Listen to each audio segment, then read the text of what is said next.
to the very first chord style piano YouTube channel video.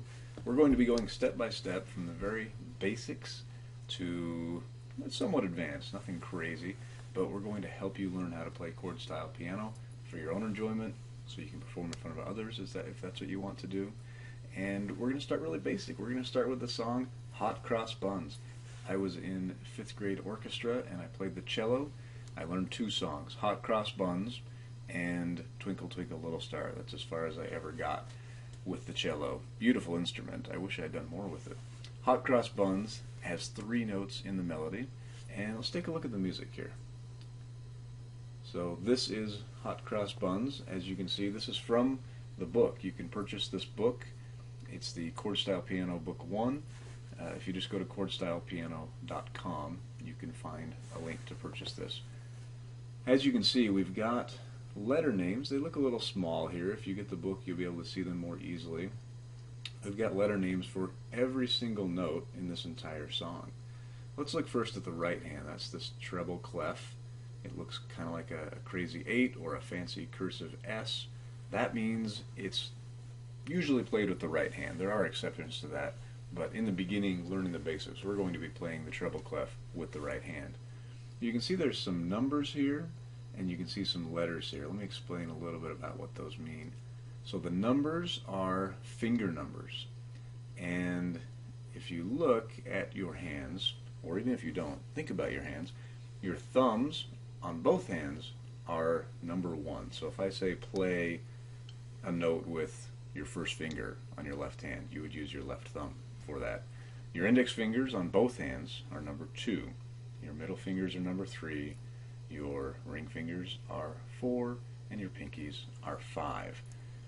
The reason for finger numbers is it's not something to worry too much about in the beginning phases. It will start to matter a little bit later on. Most of these songs could be played with any finger. You could play with one finger if it's a very simple melody, but it might sound a little bit kind of choppy, and you can make it smooth if you use more fingers instead of one finger. So it's just a guideline. Everybody's hands are different. You don't have to follow these exact fingerings. In the beginning, I recommend it just because it gives you a way to play it so that you don't run out of fingers. You don't want to find yourself in a spot where you're trying to play a nice passage that goes, and then you run out of fingers, and you don't know how to play that final note, so there's a pause. It affects your style. It affects the way you sound. So don't worry too much about it, but it's if you use the correct fingering, it can help your playing. So this first note here, we can see it's a 3. We'll be playing that with our 3rd finger. So where is an E on the piano keyboard? Let's take a look at that really quickly. I've got, as you can see in this video, I have a piano keyboard down here at the bottom. You can see my hands there playing it. It's really hard to see what note I'm playing. I could be playing any one of these 5 notes. You can see where my hand is, but it's hard to see what note I'm playing. So that's why I have this other keyboard up here with the blue. You can see right here, that is the note that I'm playing. I also have this nice display up here showing where that note is on the piano staff. This is called the grand staff. It consists of the treble clef and the bass clef, and they're connected with this little curly brace. This is how piano music is typically played. There are other clefs, but it's rare to see them for the piano. So the treble clef generally for the right hand, bass clef generally for the left hand. So this note that I'm playing right here, this will be the first note in our song. Take a look at where that is on the treble clef staff. It's going to show up right here on this bottom line. Every time you see that, it's going to be this note on the piano. If you're not sure where to find middle C, all you have to do is look for 2 black keys, and then the left of those black keys will be the C note. So here's our 2 black keys. There's a C note. There are lots of C's on the piano. You've got one here, you've got one here, you've got one here, you've got one here. My piano is just a keyboard that I'm using in this video, but your piano, if it's an acoustic piano, a traditional piano, is going to have 8 C's.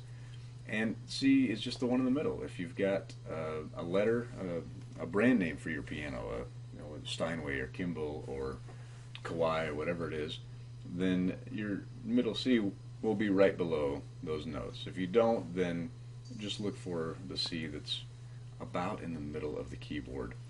If you're using a synthesizer or electronic keyboard, the middle C might be a little bit to the left, more this direction towards the bass clef. But if you're using a traditional piano, it's going to be pretty close to the middle. So this is middle C right here. You can see it on the blue keyboard right here.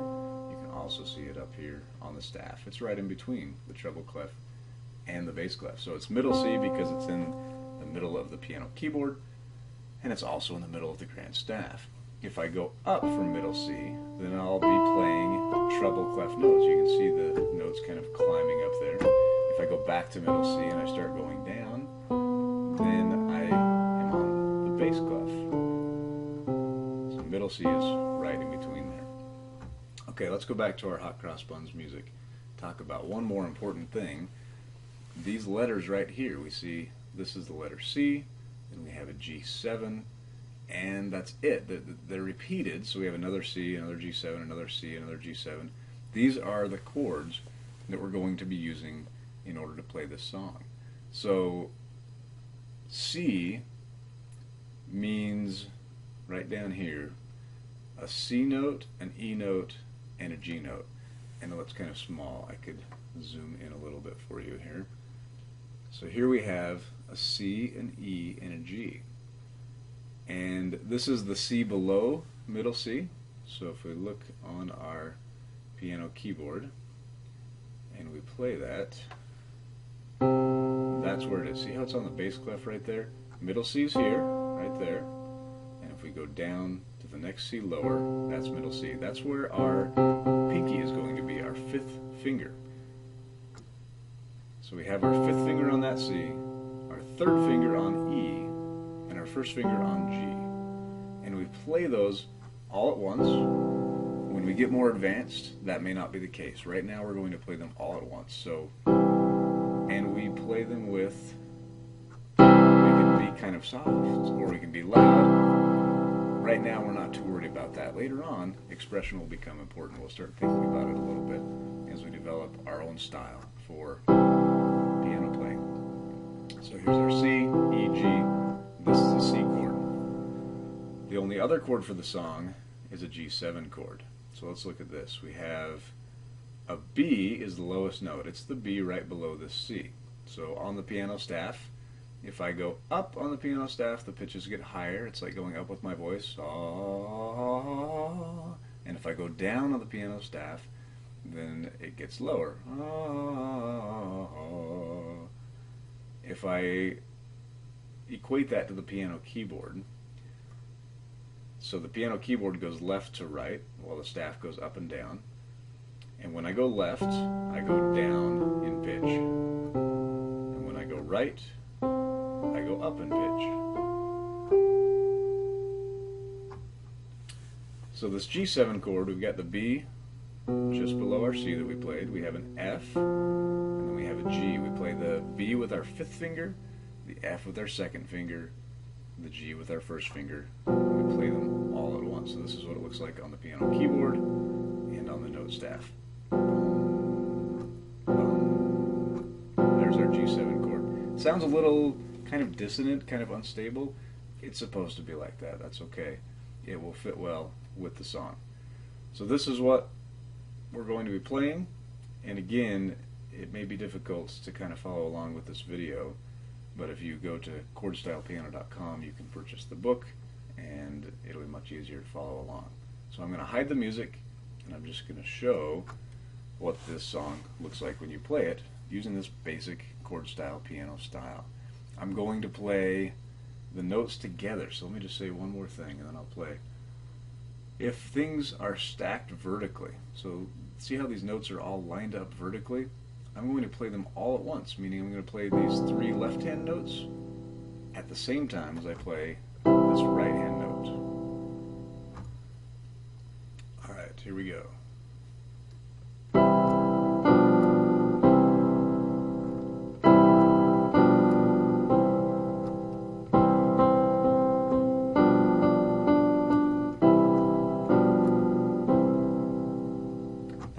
mention rhythms. Everything that you'll see here, it looks like these notes without any stems, just a whole note it's called.